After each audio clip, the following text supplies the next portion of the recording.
Next chapter ആണ് basic principles and process of management. നമ്മൾ first ചാപ്റ്ററിൽ പഠിച്ചത് എന്തായിരുന്നു? നമ്മൾ ആ സയന്റിഫിക് മാനേജ്മെന്റിന്റെ ആ ഒരു ഇൻട്രൊഡക്ഷൻ അല്ലെങ്കിൽ അതിന്റെ ആ ഏർലിയസ്റ്റ് സ്റ്റേജ് ഒക്കെയാണ് നമ്മൾ ഫസ്റ്റ് ചാപ്റ്ററിൽ നോക്കിയത് അല്ലെ. ഫാദർ ഓഫ് സയന്റിഫിക് മാനേജ്മെന്റ് ആരാണ്? നമ്മൾ പറഞ്ഞു FW ടൈലർ. അദ്ദേഹത്തിന്റെ കുറച്ച് പ്രിൻസിപ്പിൾസും അതുപോലെ തന്നെ ഹെൻറി ഫയോളിന്റെ പ്രിൻസിപ്പിൾസ് ഒക്കെ നമ്മൾ നോക്കി. നെക്സ്റ്റ് ചാപ്റ്ററിലേക്ക് വരുമ്പോഴേക്കും basic principles and process of management എന്നാണ് ചാപ്റ്ററിന്റെ പേര്. അപ്പൊ ഇതിൽ നമ്മൾ കവർ ചെയ്യാൻ പോകുന്നത് gain insight into the historical perspective of management. അതായത് ആ മാനേജ്മെന്റിന്റെ സോറി ഇത് സെക്കൻഡ് ചാപ്റ്റർ ആണ്.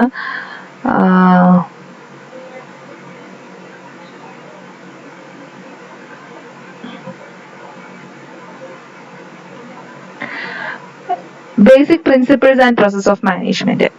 ഓക്കെ, നിങ്ങൾ ഈ നോട്ട്സ് തന്നെ പഠിച്ചാൽ മതിയാവും. അത്യാവശ്യം പോയിന്റ്സ് ഒക്കെ ഞാൻ ഉൾക്കൊള്ളിച്ചിട്ടുള്ള പ്രിപ്പയർ ചെയ്തിട്ടുള്ള നോട്ട്സ് ആണത്. Okay, after studying this lesson, you should be able to understand the nature of management. Management's nature നിങ്ങൾക്ക് മനസ്സിലാവും. Familiarize with the basic managerial functions and describe the levels in management. Acquire in-depth knowledge of skill required for manager. ഇത്തരം കാര്യങ്ങളാണ് നമ്മൾ ഈ ചാപ്റ്ററിൽ നോക്കാൻ പോകുന്നത്.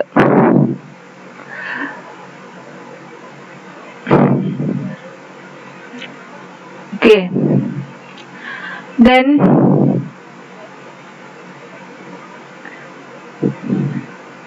what is management?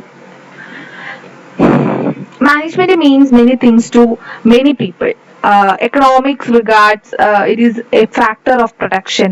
Sociologists see it as a class or group of person, while practitioners of management treat it as a process. In simple terms, management is what a manager does.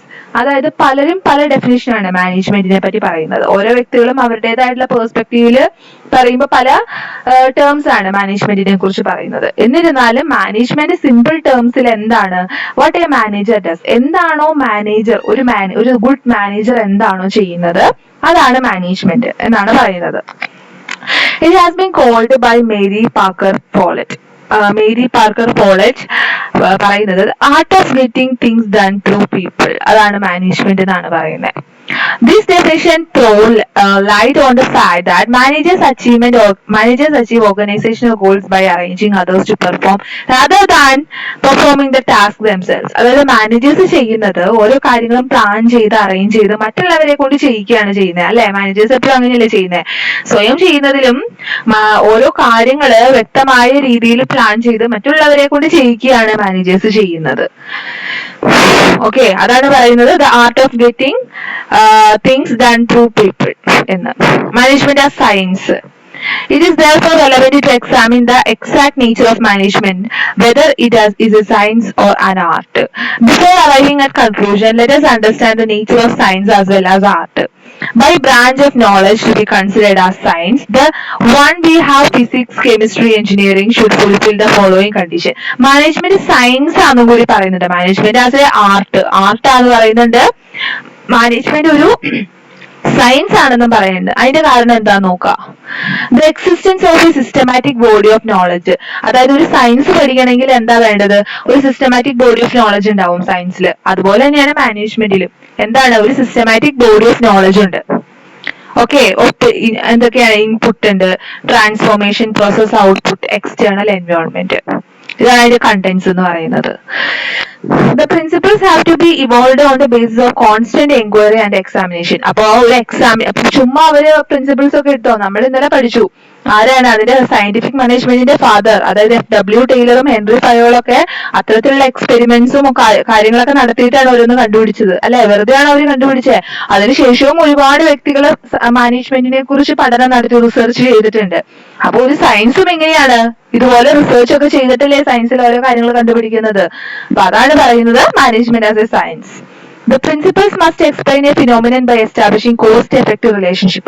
ആ cost-effective relationship എന്താണ് establish ചെയ്യാൻ സാധിക്കുന്നുണ്ട് ഇതിന്റെ പ്രിൻസിപ്പിൾസിൽ. അതായത് അത് നടപ്പിലാക്കിയ വരുന്ന എഫക്റ്റിനെ കുറിച്ചും വിശദമായിട്ട് പറയുന്നുണ്ടെന്ന്. The principals have to amenable for verification. അതായത് ഈ പ്രിൻസിപ്പൽസും എന്താണ്, അവർ അമെൻഡ് ചെയ്യും വെരിഫിക്കേഷന് വേണ്ടിയിട്ട്. അതൊക്കെ സയൻസിൽ ചെയ്യുന്നതാണ്. ഓക്കെ, അതാണ് മാനേജ്മെന്റിനെ സയൻസ് എന്ന് വിളിക്കുന്നത്. ഓക്കെ, ഇനി management as an art. Management art എന്ന് പറയുന്നത് എന്തുകൊണ്ടാണെന്ന്. Art refers to know how to accomplish a desired result. The focus is on the way of doing things. As the saying goes, practice makes a man perfect. Constant practice of the theoretical concept contribute for the formation of skill. Skill can be acquired only through practice. In a way, the attribute of science and art are the two sides of coin. Medicine, engineering, accountancy and the like require skills on the practitioners and can only be acquired through practice. അതായത് management ആർട്ടാന്ന് പറയുന്നത് മാനേജ്മെന്റിലെ ഓരോ കാര്യങ്ങളും നമ്മൾ ചെയ്യുന്നത് അത് practice ചെയ്തിട്ടാണ്. അതായത് practice ചെയ്യുമ്പോഴാണ് ഒരു കാര്യം കോൺസ്റ്റന്റ് ആയിട്ട് പെർഫെക്റ്റ് ആയിട്ട് ചെയ്യാൻ സാധിക്കുന്നത്. അപ്പൊ ആ സ്കില്ല് അതിന് വേണ്ടിയിട്ട് ഡെവലപ്പ് ആവണമെങ്കിലും എന്ത് വേണം, പ്രാക്ടീസ് വേണം ഓരോ കാര്യങ്ങൾ ചെയ്യുന്നത്. അതുകൊണ്ടും കൂടിയാണ് ഇതിനെ മാനേജ്മെന്റ് ആർട്ടാന്ന് പറയുന്നത്. Okay, an example പറയുന്നുണ്ട്. Management is no exception. As an university gold medalist in surgery may not necessarily turn out to be a good surgeon. Similarly, a management graduate from the best of the institute may not be very effective in practice. In both the cases, the applications of the knowledge acquired through formal education require ingenuity, correct understanding of the variables in the situation, pragmatism, and creativity in finding solutions to the problem. അപ്പൊ practice ഇല്ലാതെ ഒന്നും നടക്കില്ല എന്നാണ് പറയുന്നത്. ഒരു doctor, അതായത് MBBS കഴിഞ്ഞിട്ട് ഇറങ്ങി വരുന്ന ഒരു ഡോക്ടർ വിത്തൗട്ട് പ്രാക്ടീസ് ചെയ്യുന്നതിന് മുമ്പ് അദ്ദേഹത്തിനോട് എന്തെങ്കിലും സർജറി ചെയ്യാൻ പറഞ്ഞു കഴിഞ്ഞാൽ അദ്ദേഹത്തിന് ചെയ്യാൻ കഴിയുമോ പെർഫെക്റ്റ് ആയിട്ട്? ഇല്ല.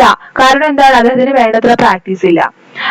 അതുപോലെ തന്നെ ഒരു ഗ്രാജുവേറ്റ് ആയിട്ടുള്ള ഒരു വ്യക്തി വന്നാൽ അദ്ദേഹത്തോട് മാനേജ് ചെയ്യാൻ പറഞ്ഞാൽ അദ്ദേഹത്തിന് പറ്റുമോ? ഇല്ല. അപ്പൊ എന്ത് വേണം, അവിടെ പ്രാക്ടീസ് വേണം. പ്രാക്ടീസിങ് സ്കില്ല് സയൻസിലും ആവശ്യമാണ്, ഇവിടെ മാനേജ്മെന്റിലും ആവശ്യമാണ്. Then management as a profession. Another important dimensions of nature of management is whether it is profession. MC Ferland give the following characteristics of profession. Management profession എന്ന് പറയുന്നത് എന്തുകൊണ്ടാണെന്നാണ് പറയുന്നത്. Existence of an organized and systematic body of knowledge. So same ആയിട്ട് ഒരു organized and systematic body of knowledge ഇവിടെ ഉണ്ട്. എവിടെ? മാനേജ്മെന്റില്. Formalised method of acquiring knowledge and skill. അപ്പൊ ഈ മാനേജ്മെന്റിന് വേണ്ടിയിട്ടുള്ള നോളജും സ്കില്ലും വേണമെങ്കിൽ എന്താണ്? ഫോർമലൈസ്ഡ്, അതായത് formalised method of acquiring knowledge ആണ്. നല്ലൊരു വ്യക്തമായിട്ടുള്ള ഒരു റെക്കഗ്നൈസ്ഡ് ബോഡിയിൽ നിന്ന് നമുക്ക് നോളജ് പ്രാപ്തമായിട്ടിരിക്കണം. Existence of an apex level body with professionalisation as its goal. അതായത് ഒരു പ്രൊഫഷണലൈസേഷൻ വേണം. നമുക്കൊരു ഗോൾ ഉണ്ട് അല്ലെ, മാനേജേഴ്സിന്റെ മൈൻഡിൽ എന്താണ്, ഒരു ഗോൾ അച്ചീവ് ചെയ്യാനുണ്ട്. സോ അതിനൊരു പ്രൊഫഷണലൈസേഷൻ ഉണ്ടാവും.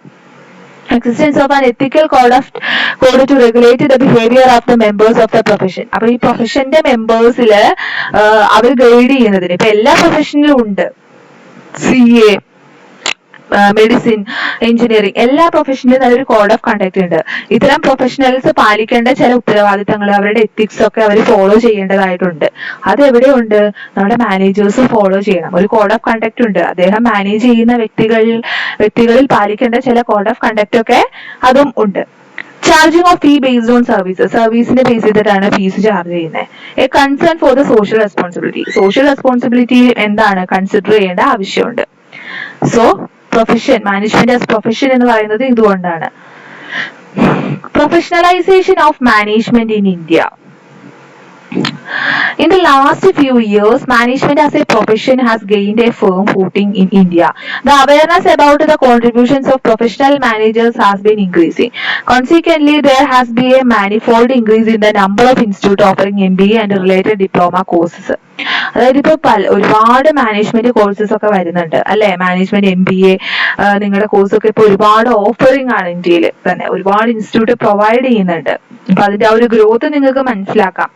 There has also been a phenomenal increase in the number of students seeking admission into management programs. അപ്പൊ ഇത്തരത്തിലുള്ള മാനേജ്മെന്റ് പ്രോഗ്രാംസിലോട്ട് ഒരുപാട് കുട്ടികൾ എന്താണ് അഡ്മിഷന് വേണ്ടിയിട്ട് ട്രൈ ചെയ്യുന്നുണ്ട്. കാരണം മാനേജ്മെന്റ് എന്ന് പറഞ്ഞ ഈ ഏരിയയില് നമ്മുടെ ഏറ്റവും ഇമ്പോർട്ടന്റ് ആയിട്ടുള്ള ഒരു കാര്യമാണ് മാനേജ്മെന്റ്. നമ്മൾ ജസ്റ്റ് ഒരു ഡിഗ്രി ലെവൽ വെച്ചിട്ട് നമുക്ക് ഒരു സ്ഥലത്ത് മാനേജർ ആവാൻ കഴിയില്ല. സോ നമ്മൾ എന്താ ചെയ്യുന്നത്, നിങ്ങളിപ്പോ ചെയ്യുന്ന പോലെ നമ്മൾ കുറച്ചുകൂടെ ഹയർ ലെവൽ സ്റ്റഡീസിന് പോകും. സോ എന്താണ് അത് കുറച്ചുകൂടി ഒരു ബെറ്റർ പൊസിഷൻ കിട്ടുന്നതിന് വേണ്ടിയിട്ട്, ഒരു മാനേജ്മെന്റ് ലെവലിൽ കിട്ടുന്നതിന് വേണ്ടിയിട്ടാണ് പോകുന്നത്. സോ നിങ്ങളൊരു മാനേജർ ആണെങ്കിൽ നിങ്ങൾ പാലിക്കേണ്ട കാര്യങ്ങൾ, നിങ്ങൾ ചെയ്യേണ്ട കാര്യങ്ങളൊക്കെയാണ് ഇതിൽ പറയുന്നത്. Okay, the following factors seems to mainly responsible for the growing demand for professional managers. The liberalization policy pursued by government opened up new vistas for the Indian organization. As a consequence, competition has increased in all the sectors in Indian economy.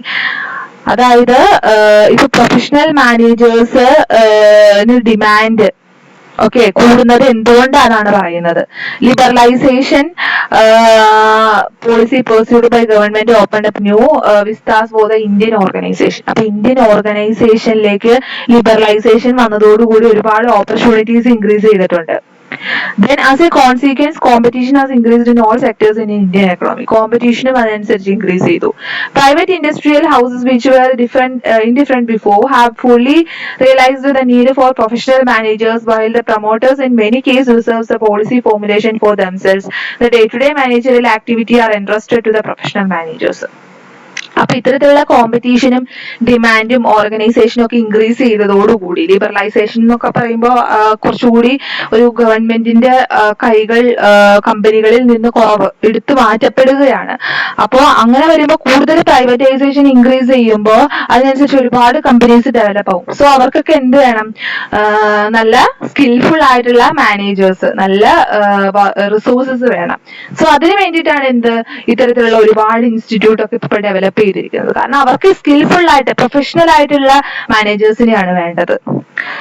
Public sector undertaking are also fully forced to perform. As a result, qualified managers are sought after by PSU than ever before.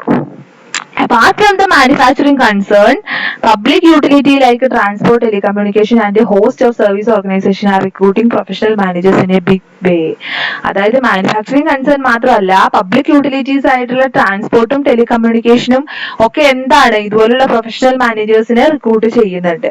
അപ്പോൾ ഇപ്പോ പണ്ടത്തെ അപേക്ഷിച്ച് നോക്കുമ്പോൾ ഇപ്പോ ഒരുപാട് MBA-കാരും ഒക്കെ കൂടുതലാണ് എങ്കിൽ അതിന്റെ കാരണം എന്താണ്, ഒരുപാട് ഇൻഡസ്ട്രീസും കമ്പനീസും ഒക്കെ നമ്മുടെ ഇന്ത്യയിൽ വന്നതുകൊണ്ടാണ്. അപ്പൊ ഒരുപാട് ഡിമാൻഡ് കൂടിയത്. Next, functions of management. Management functions നമ്മൾ ഒരു BCom ലെവൽ തൊട്ട് പഠിക്കുന്നതാണ്, അല്ലെങ്കിൽ BBA ലെവലിൽ തന്നെ പഠിക്കുന്നതാണ് മാനേജ്മെന്റിന്റെ ഫങ്ഷൻസ്. ഫസ്റ്റ് പ്ലാനിങ് എന്തായിരിക്കും? Planning is simple in outlining a future course of action. അതായത് ഫ്യൂച്ചറിൽ നടക്കാൻ പോകുന്ന ഒരു കാര്യം ഇപ്പോഴേ നമ്മൾ പ്ലാൻ ചെയ്ത് വെക്കുകയാണ്, സെറ്റ് ചെയ്ത് വെക്കുകയാണ്. It is unique in that it precedes all other managerial functions. It attempts to capture the future. It involves deciding the objective and formulating the policy and the procedure to achieve them. അതായത് planning എന്ന് പറയുന്നത് നേരത്തെ മുൻകൂട്ടി നിശ്ചയിച്ച് വെക്കുകയാണ്. അതായത് ഫ്യൂച്ചറിൽ ഇങ്ങനെയൊക്കെ ആയിരിക്കും എന്ന് പ്രിഡിക്റ്റ് ചെയ്തിട്ട് അവർ നേരത്തെ അത് ഡെവലപ്പ് ചെയ്ത് പ്ലാനിങ് ഒക്കെ ചെയ്ത് വച്ചേക്കുകയാണ്. Planning is a function performed by managers at all level. എല്ലാ ലെവൽസിലും പ്ലാൻ ചെയ്യുന്നുണ്ട്. Top level, middle level, lower level, എല്ലാ ലെവലിലും പ്ലാനിങ് നടക്കുന്നുണ്ട്. And normally cover a longer period. On the other hand, plan developed by middle and lower managers related to division or department and usually cover a short period. Systematic planning help in facing the uncertainty of future with less embarrassment. It help in making things happen in the expected way. അതായത് ചില കാര്യങ്ങളൊക്കെ അതുപോലെ തന്നെ നടക്കും, പക്ഷെ ചിലതൊന്നും നടക്കില്ല. കാരണം നമുക്ക് ഫ്യൂച്ചർ അൺസർട്ടൻ ആണ്. ഫ്യൂച്ചർ പ്രെഡിക്റ്റ് ചെയ്യുന്നതിന് ഒരു ലിമിറ്റേഷൻസ് ഒക്കെ ഉണ്ട്.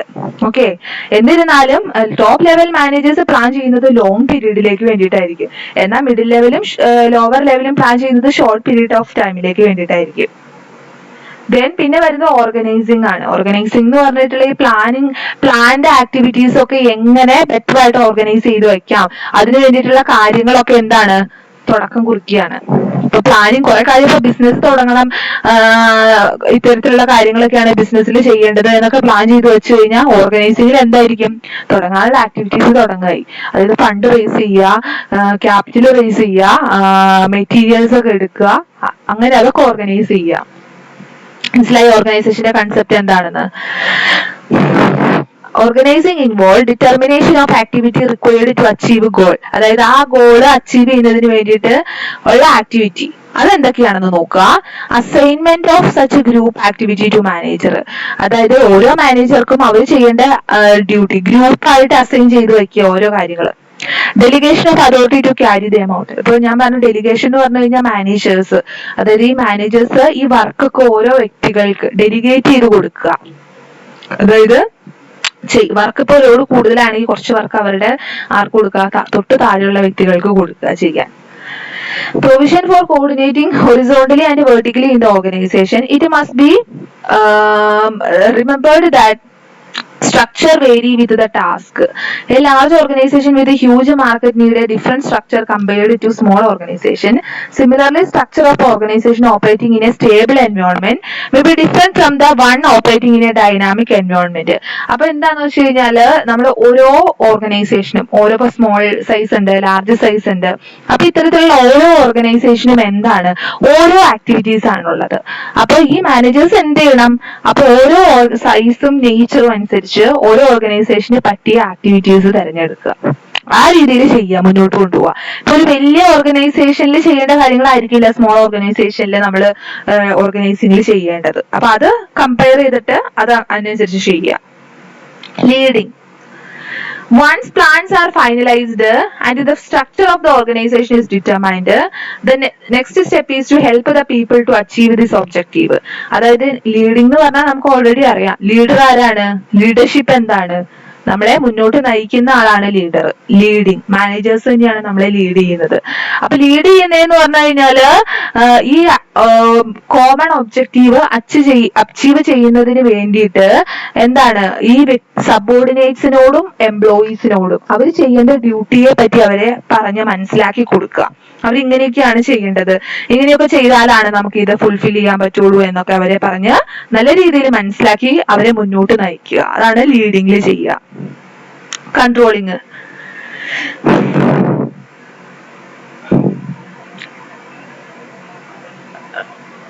ഡയറക്റ്റിങ്ങും കൂടി ഉണ്ടല്ലോ. ഇതിൽ ഇത്രയായിരിക്കും പറയുന്നുള്ളൂ. നമുക്ക് ഡയറക്റ്റിങ്ങും സ്റ്റാഫിങ്ങും കൂടി ഉണ്ട് കേട്ടോ. സ്റ്റാഫിംഗ്, ഡയറക്റ്റിംഗ്, കൺട്രോളിങ് ഇങ്ങനെയാണ് പോകുന്നത്.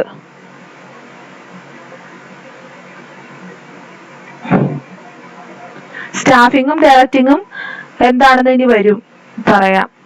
കൺട്രോളിങ് നോക്കുക. While plan of the organization spell out the objective to be achieved. Control as a managerial function facilitate to know whether the actual performance is in conformity with the planned one, so that in the event of deviation appropriate corrective measures can be taken. ഈ controlling എന്ന് പറഞ്ഞു കഴിഞ്ഞാൽ നമ്മൾ plan ചെയ്യുക activity, എന്നിട്ട് ഈ plan ചെയ്ത activity ഒക്കെ സംഭവിക്കും. ഇത് നടന്നു കഴിയുമ്പോൾ ഈ നടന്നതും പ്ലാൻ ചെയ്തതും തമ്മിൽ കമ്പയർ ചെയ്യും. എന്തെങ്കിലും ഡീവിയേഷൻ വന്നിട്ടുണ്ടോ എന്ന്. ഡീവിയേഷൻ ഉണ്ട് എങ്കിൽ അതിന്റെ കാരണം കണ്ടെത്തിയിട്ട് അത് കൺട്രോൾ ചെയ്യും.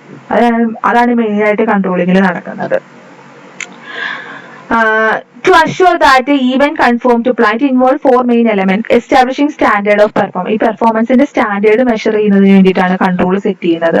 Measuring the actual performance and comparing it against standard performance. Standard എന്ന് പറയുന്നത് നമ്മൾ സെറ്റ് ചെയ്തത്, ആക്ച്വൽ എന്ന് പറഞ്ഞാൽ സംഭവിക്കുന്നത്. ഇത് തമ്മിൽ കമ്പയർ ചെയ്തിട്ട് മെഷർ ചെയ്യും. Detecting deviation, if any, in order to make correction before it is too late and taking appropriate corrective measures. അപ്പൊ ഡീവിയേഷൻസ് ഉണ്ടെങ്കിൽ അത് ഡിറ്റക്ട് ചെയ്യും, എന്നിട്ട് എന്താണ് കറക്റ്റീവ് മെഷേഴ്സ് അഡോപ്റ്റ് ചെയ്യും. ഇതാണ് കൺട്രോളിംഗിൽ മെയിൻ ആയിട്ട് ചെയ്യുന്നത്. ഓക്കെ, ഇതിന് മുമ്പ് കൺട്രോളിങ്ങിന്റെ മുമ്പ് ഡയറക്റ്റിങ്ങും സ്റ്റാഫിങ്ങും ഉണ്ട്. സ്റ്റാഫിംഗ് എന്ന് പറഞ്ഞു കഴിഞ്ഞാൽ എന്താണ്, സ്റ്റാഫിംഗ് എന്ന് പറഞ്ഞാൽ ഡയറക്റ്റിംഗ് എന്ന് പറഞ്ഞു കഴിഞ്ഞാൽ നല്ല രീതിയിൽ മുന്നോട്ട് നയിക്കുക. ഓക്കെ, ലീഡിങ് പെടും. ഈ ഡയറക്റ്റിംഗ് എന്ന് പറഞ്ഞാൽ ലീഡിങ് തന്നെയാണ്, അപ്പോൾ അത് പറയേണ്ട ആവശ്യമില്ല. ഓക്കെ, സ്റ്റാഫിംഗ് എന്ന് പറഞ്ഞു കഴിഞ്ഞാല് കറക്റ്റ് ആയിട്ടുള്ള ആൾക്കാരെ കറക്റ്റ് ആയിട്ട് പ്ലേസ് ചെയ്യുക. ഓക്കെ, അതായത് സ്റ്റാഫിംഗ് നമ്മൾ റിക്രൂട്ട്മെന്റ് നടത്തില്ലേ, റിക്രൂട്ട് ചെയ്ത് ആൾക്കാരെ അവരെ അസസ്മെന്റ് നടത്തിയിട്ട് ഇന്റർവ്യൂ ചെയ്ത് ജോലിക്ക് എടുക്കുന്നില്ലേ, അതാണ് സ്റ്റാഫിംഗ് ഉള്ള പ്രോസസ്സ്. അതിന്റെ നോട്ട് ഞാൻ ഇതിൽ ഇൻക്ലൂഡ് ചെയ്യാം. Management levels. ഇനി ലെവൽസ് ഓഫ് മാനേജ്മെന്റ് ആണ്. നമ്മൾ 3 ലെവൽ ഉണ്ട്. Front line manager, middle level managers, lower level managers. Front line managers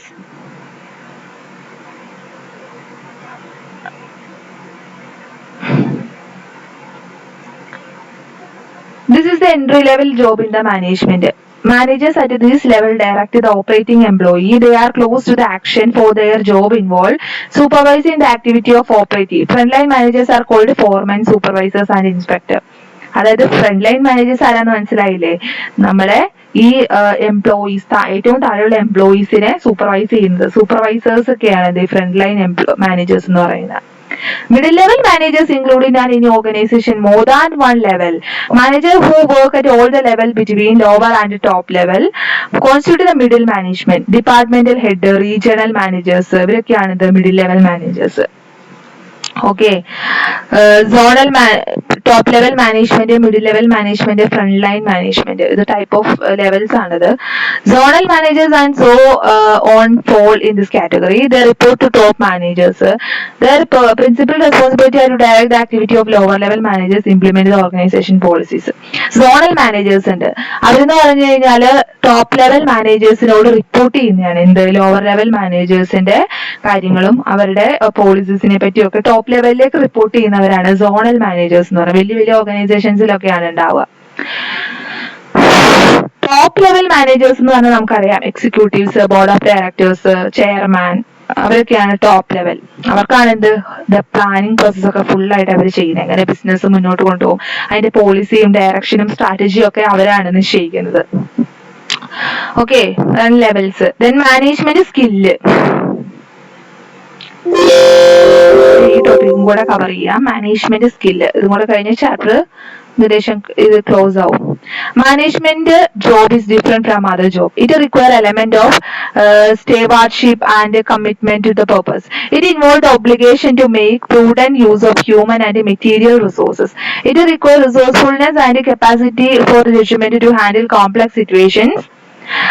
They exhibit help in understanding the levels of management responsibility, the principal skill requirement and the extent to which each kind of skill is required at each level. Management skill അതെങ്ങനെയാണ് ഒരു മാനേജ്മെന്റിൽ നമ്മുടെ മാനേജേഴ്സിന് skill വേണ്ടത്, അവർക്ക് capacity എങ്ങനെ increase ചെയ്യാം, അവരുടെ ആ ഒരു റിസോഴ്സസ് ഹ്യൂമൻ റിസോഴ്സസ് എങ്ങനെയൊക്കെ അത് ഡെവലപ്പ് ചെയ്തെടുക്കാം എന്നുള്ള കാര്യങ്ങളൊക്കെ കറക്റ്റ് ആയിട്ട് ശ്രദ്ധിക്കുക. അതിൽ first technical skill. Technical skill is the ability to use the procedure, technique and knowledge of a specialized field.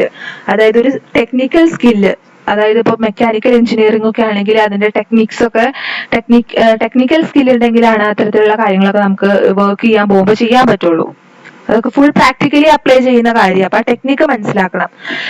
Technical skill is most important for the lower level managers because by nature their job involves supervision of the workers. അപ്പോൾ ഇത് lower level മാനേജേഴ്സിനാണ് കൂടുതലായിട്ട് technical skill വേണ്ടത്. കാരണം അവർ നോക്കുന്നത് operating എംപ്ലോയീസിനെയാണ്. അതായത് work ചെയ്യുന്ന എംപ്ലോയീസിനെ direct ചെയ്യണം, manage ചെയ്യണമെങ്കിൽ അവർക്ക് എന്ത് അറിഞ്ഞിരിക്കണം, ആ ടെക്നിക്ക് അവർ അറിഞ്ഞിരിക്കണം. Then human skill. Human skill is the ability of manager to work effectively as a group member and to build a cooperative effort in the team as he leads. It's the ability to work with, understand and motivate people. The skill is primarily concerned with the person as contrasted with the things. When a man is highly skilled in employee relations, he is aware of his own attributes, assumptions and belief and recognize their limitation as well as their usefulness. He accepts as an important fact of life the existence of viewpoints and feeling different from his own. He understands why people behave as they do and is able to make his own behavior understandable to them.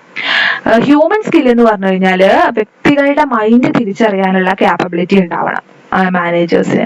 എങ്കിൽ മാത്രമാണ് അവരുടെ ആ ഒരു behaviour ഒക്കെ control ചെയ്യാൻ പറ്റുള്ളൂ. അവരെ നല്ല രീതിയിൽ അവർക്ക് എന്താണ് ആവശ്യം എന്നുള്ളത് മനസ്സിലാക്കി ചെയ്യാനും ഒക്കെ പറ്റുള്ളൂ. അപ്പൊ എംപ്ലോയീസ് ആയാലും അവരുടെ മൈൻഡിലുള്ള ഹ്യൂമൻ സ്കില്ല് വേണം, അവരെ മനസ്സിലാക്കാനുള്ള ഒരു കപ്പാസിറ്റി വേണം.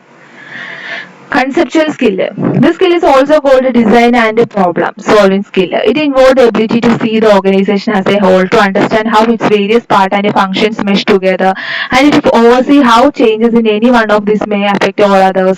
Conceptual skill extends to visualizing the relations of organization to industry, to a community, and to political, economic, social forces of the nation as a whole, and even to forces which operate beyond the national boundaries.